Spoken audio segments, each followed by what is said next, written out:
on phasing out PFAS. So Ulrik, the table is yours. Yes, thank you, and thanks for the invitation. Just a short disclaimer that sometimes when we have these company presentations, it almost feels like it's an advert for some of our products. So I've tried to do this presentation oriented against or towards maybe just showing more specifically what we have done internally, and that might serve as a inspiration for some of you others, and maybe you can see yourself in some of the things that we've done. So this is the 6 points I want to talk about: who we are, our history with the restrictions, what we've done on cookware, textiles, what the consumers expect, and just top off with a couple of tips, and maybe you can call it a kind of a toolbox for inspiration. So COOP Denmark, we are the biggest retailer in Denmark. We operate a series of supermarkets.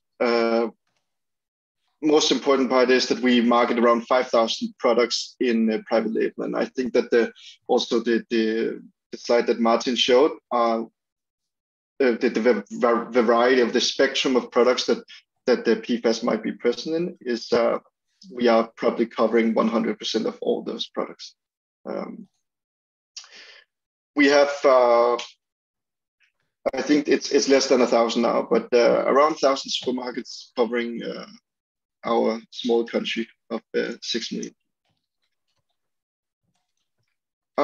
So the interesting thing, and I will get back to this later, is that COOP Denmark is, we have this motto saying that we're owned by our members, and that is the truth, that we are owned, or the direction of the company is defined by 126 locally elected members. So every consumer can actually decide to go to the local supermarket and kind of figure out if they want to participate in this COOP Denmark democracy. And if they are elected in the local supermarket or in the local district, they can actually be a part of these 126 people that have tremendous power, like in dictating what the co-op's agenda should be like. So, and that is mainly centers around sustainability and responsible consumption. Yeah, and furthermore, they elect the chair and the board, which audits and accepts the annual report. They define the articles of association, and they pick out the accountant for the auditing. So since 1975, we've done a lot of banning. We really like banning things. We have worked with a lot of different kind of chemical groups. Yeah, and we started, I think it was actually in 2000, even though it's not stated here, I think that we started investigating the PFAS issue in 2007 or 2008, but we were only ready to begin acting upon this knowledge in 2014. And we have since then been working a lot with like banning chemicals or products.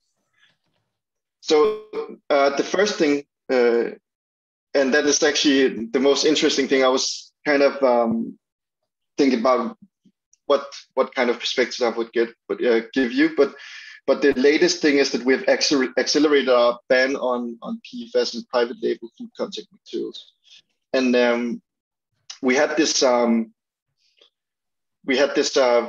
you can call it like a schedule that we wanted to see how we could implement a ban in the coming years. That has been in our kind of a roadmap for the last 3 years. But at this point, like the commercial consequences were deemed unbalanced. I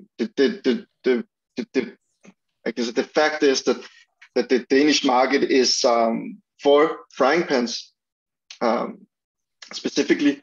87% of all sales are with non-stick properties, and 58% of all these non-stick products are actually with the PTFE coating. So we had to find a solution. Actually, it was just before Christmas we accelerated the ban. So the story actually begins not with the cookware itself, but actually with firefighting foam, or firefighters, as you may know. In the fall last year, we had a kind of a media storm showing that the PFAS, unsurprisingly, was led into the environment from these firefighting training areas. And because of this construction of our company, this information, because it was nationwide, covered by all the biggest media outlets, this information was disseminated and absorbed by the local members, so the people that went into a supermarket, and therefore also the electees. So this Co-op Council defined, or they actually dictated that that what was supposed to be like a roadmap where we would have like these steps of different points of action, we would just implement a direct ban on PTFE on all private label products. So that happened almost, I wouldn't say overnight, but within 5 working days. So the proposal came from the Co-op Council on Monday, and on Friday we were forced to be ready with a restriction proposal. So the proposal, or the restriction now, is defined as that we had 365 days to remove all PET coated kitchen and bakingware products in private label, and we are estimated the time of delivery in the third quarter of 2022. So that's it was just a funny thing, because the company, the way that we're working is, because this example is very different from the other ways that we've implemented these bans. So the other thing that we have been working a lot with is the PFAS coating in textiles, and we implemented the ban in 2016, but we have more or less been enforcing the ban since 2010. But this was when we formalized the requirement. As most of you know, that PFAS is used to render textiles water and oil repellent. For at least for our assortment, they are mostly present in technical wear, for ski jackets, non-PU rainwear. It could also be in ski suits and so on. So, and this was also the question before with the testing. How do you know if it's there? What we saw when we implemented this ban was 3 key challenges. So it was that we had low testing availability. At that point, there were no OECD. So this was a pre-2021, so there were no OECD definition of PFAS. And then the last question was enforcement. How should the ban be enforced in everyday business operations, which is, I think for most companies, is actually a key question. So the first thing is the testing availability was that we used to do what we define as the PFAS ID test. So that's for commercial laboratories, they test for a spectrum between 40, 50, maybe even 60 different PFASs. But testing for even, let's say, 50 or 60 PFAS is like trying to turn on your water faucet and try to strain water. It doesn't really make sense when the estimated amount surpasses 5,000 different, and maybe even 10,000. That really felt like doing absolutely nothing. Then at that point, there were no real definition of PFAS. So whenever we were communicating that we had this requirement on PFAS, like some suppliers would say, like, okay, so what is PFAS and what is the definition? And that is mostly in law language. How can you, if we had a case where we had to actually do some sort of arbitration on a product that is illegal to sell due to our requirement, how would we actually enforce this when we had no real definition of what we had found? And then the last part was, of course, like how would you enable the enforcement for our company, which includes 40,000 employees? How can you enforce, also communicate on every level when you can't really explain what we're doing? So the first thing was that even though that, so we moved away from the PFAS ID test and we moved on to doing the tough testing, so the total organic fluorine testing, because even though that we couldn't really explain what we had found, we couldn't define the specific PFAS, it would serve as a leverage or lever to establish some sort of communication saying that we wanted a result that was below the level of detections, which is, I think, for most commercial labs is between 20 or 10 ppm. What we did was on the definition was actually just accepting the status quo, that there was no real definition of PFAS at that point in time, but just to refer to the testing results. So saying it's not really that paramount to us that we have this clear definition. What we want is a TOF analysis that goes below 20 ppm. So that's like a very practical way of enforcement. And making it an operational thing was like a mix of soft and hard tools. So we formalized this by putting it into a trade agreement, so a technical quality requirements that defines the requirements for all products. And we supported this by also using spot testing, which includes not in-store spot testing, so the products that ends in the store, but also on shipment samples. We had continuous communication with suppliers by annual seminars, I think the repetition is key. Putting it into repetition, but also being not to overshoot. So find a level where you can actually keep this going. So we're keeping the state of information and the communication that you keep both internally and externally. Keep it in a rhythm that you can, a pace that you can keep on working with. So the consumer expectation, I think that is something that we are faced with a lot or very often, is that consumers see this like you're just a little agile boat in a great sea of opportunity, and it's easy. You could just say no and just do it. Why don't you just do it? It's so easy. Now I read an article in this tabloid magazine. They say that this is what everyone should do. So why don't you do it? But I think that even though that some companies might not be as big as ours, I think that most companies will feel like you're actually running this huge freight ship, where there's behind the ban, there's like so many perspectives that you have to take into account.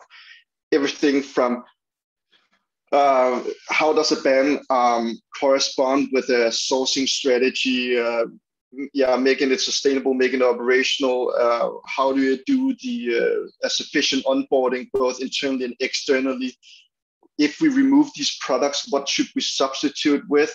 There can be a ton of different obstacles that might be in the way, and that's also a key point of recommendation, is that you have to take it. Maybe sometimes you have to take baby steps, and sometimes you have to take big leaps. But a key recommendation was to be honest. If your company doesn't have a scientific division, then you should do your homework and then contact the people that can make the science right first. And then some of the things will be easy to communicate in the organization. But this is just a picture of some of the issues that we have almost on an everyday basis. So what there was just like I was trying to sum up. So if we had like some sort of tips for some of you guys, if you might find this applicable in some way, I just try to sum up some of the the 5 like key traits that we have been enabling or developing, and that is cooperation is key. So cooperation and understanding the issues is not only key to solving the problem or implementing BAN, but it's key to keep on moving, to keep informing internally and externally. And we have been working a lot with the authorities, NGOs, science, to really get every perspective on what we should do and how the best way to do it was. Then we are always trying to balance the efforts. So we sometimes people mistake us for being an NGO because we do a lot of things and we're not afraid to talk about the issues, but we are a commercial company. And I think that it's really important to push for a ban when it makes sense, but we always have to kind of align with the commercial interests. So I think that it is always a good idea also to make a restriction, or just have a greener profile, removing some of the bad items that you have in your inventory, that you, to make this sustainable in a business sense, you have to balance it so the commercial division is onboarded, or vice versa. Then in general, we have very low confidence in regulation. We tend to find regulation slow, and due to this, regulation being slow, we have experienced a lot of suppliers referring to or using it as an argument that this requirement that we're enforcing is beyond regulation, and that's totally unattainable. Why should we even do that? But I think that we're an example that we have 5,000 private label products in a span that goes everything from shampoo, baby articles, bikes, chairs, clothing, food, everything that has all gone beyond regulation. So it is possible, but sometimes it also takes some courage and some stubbornness to actually either decline a product fully, or to engage in a dialogue where you will actually hold the suppliers head and show them the way. Then the fourth point is that we always seek internal alignment.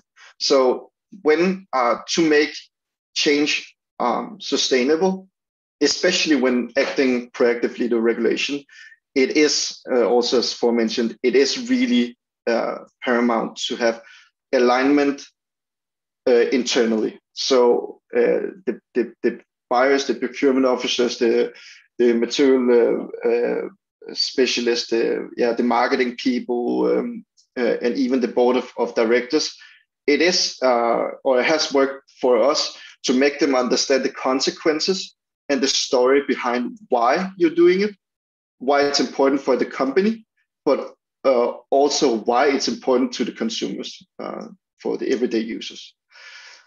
And that's also kind of linked to the last point, that selling products, I think, or we think as a company, really comes with an obligation. So when we began on this journey, also establishing the cooperation with the authorities, NGOs, and science institutions, so on, when you have begun this, you will receive knowledge on some topics that you don't want to know about, actually.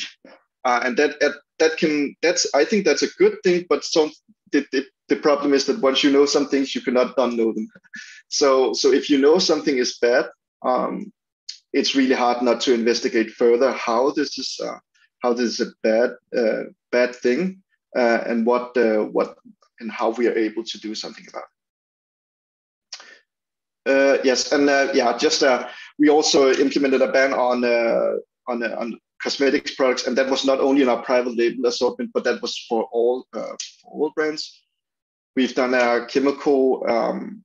We pushed for a new chemical regulation in Denmark, so resulting in, we're it's not because of COOP, but the resulted the proposal went to the parliament, and 300 million was given to research in endocrine disruptors.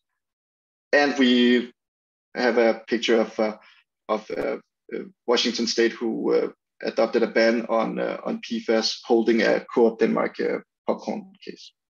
Yes. So that was a speedy walkthrough. Thank you very much, Ulrik.